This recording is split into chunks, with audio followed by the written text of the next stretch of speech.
The climate of India was very bad for children, and as soon as possible they were sent away from it, generally to England and to school. She had seen other children go away, and had heard their fathers and mothers talk about the letters they received from them. She had known that she would be obliged to go also, and though sometimes her father's stories of the voyage and the new country had attracted her, she had been troubled by the thought that he could not stay with her. "Couldn't you go to that place with me, Papa?" she had asked when she was 5 years old. "Couldn't you go to school too?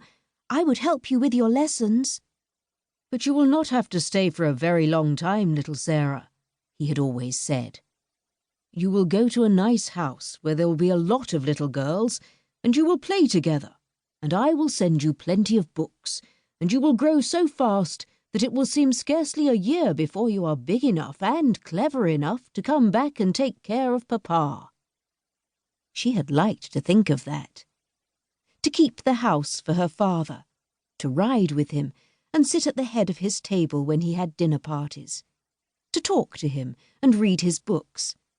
That would be what she would like most in the world, and if one must go away to the place in England to attain it, she must make up her mind to go. She did not care very much for other little girls, but if she had plenty of books, she could console herself. She liked books more than anything else, and was, in fact, always inventing stories of beautiful things and telling them to herself. Sometimes she had told them to her father, and he had liked them as much as she did.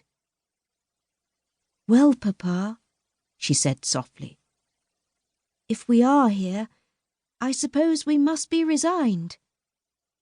He laughed at her old-fashioned speech and kissed her.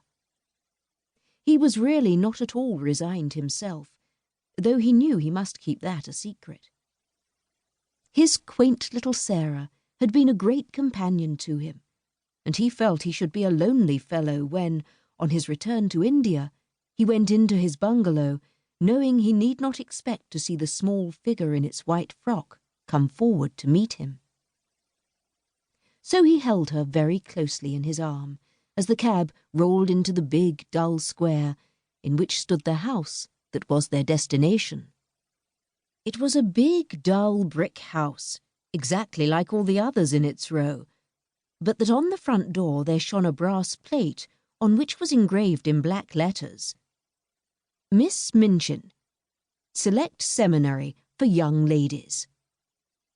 "Here we are, Sara," said Captain Crewe, making his voice sound as cheerful as possible. Then he lifted her out of the cab, and they mounted the steps and rang the bell. Sara often thought afterward that the house was somehow exactly like Miss Minchin. It was respectable and well furnished, but everything in it was ugly, and the very armchairs seemed to have hard bones in them. In the hall, everything was hard and polished. Even the red cheeks of the moon face on the tall clock in the corner had a severe varnished look. The drawing-room into which they were ushered was covered by a carpet with a square pattern upon it. The chairs were square, and a heavy marble timepiece stood upon the heavy marble mantel. As she sat down in one of the stiff mahogany chairs, Sara cast one of her quick looks about her. "I don't like it, Papa," she said, "but then I dare say soldiers, even brave ones, don't really like going into battle." Captain Crewe laughed outright at this. He was young and full of fun, and he never tired of hearing Sara's queer speeches. "Oh, little Sara," he said, "what shall I do when I have no one to say solemn things to me? No one else is quite as solemn as you are." "But why do solemn things make you laugh so?" inquired Sara. "Because you are such fun when you say them," he answered, laughing still more.